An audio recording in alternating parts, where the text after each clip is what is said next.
তিন জায়গায় প্রয়োজনে মিথ্যা বলা যায়। কয় জায়গায় মিথ্যা বলতে? তাওরিয়া, মানে কথা একটু ঘুরিয়ে বলবেন। এক নাম্বার, আপনার ওয়াইফকে খুশি করার জন্য, সে একটু এরকম না বলে একটু কৌশল করে বললে খুশি হবে, ওটা বলা যায়।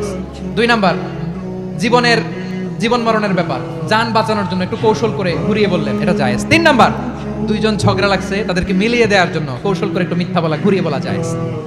দুইজনের মধ্যে দেখলেন যে সম্পর্ক খারাপ, তো একজনকে বললেন, ভাই সে তো ওই দিন আপনার ব্যাপারে অনেক প্রশংসা।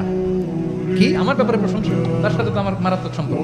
কি বললো? এই বললো আপনি নাকি এই করছেন ওই করছেন, অনেক প্রশংসা। লোকটার মন খুশি হয়ে যাবে তার ব্যাপারে, ঠিক কিনা?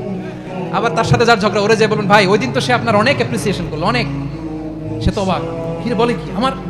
এই যে দুইজনের ব্যাপারে দুইজনের একটু ভালো ভালো কথা বলে দিচ্ছেন, একদিন দেখবেন রাস্তা দিয়ে হাঁটার সময় একে অপরকে সালাম দিয়ে ফেলছে, সালাম দিয়ে বুকে জড়ায় ধরছে, আছে না নাই?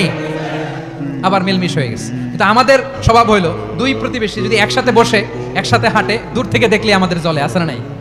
ঘটনা কি? এই দুইটার মধ্যে এত মিল কে? এই দুইটার মধ্যে গিরিঙ্গি লাগানো যায় কিভাবে?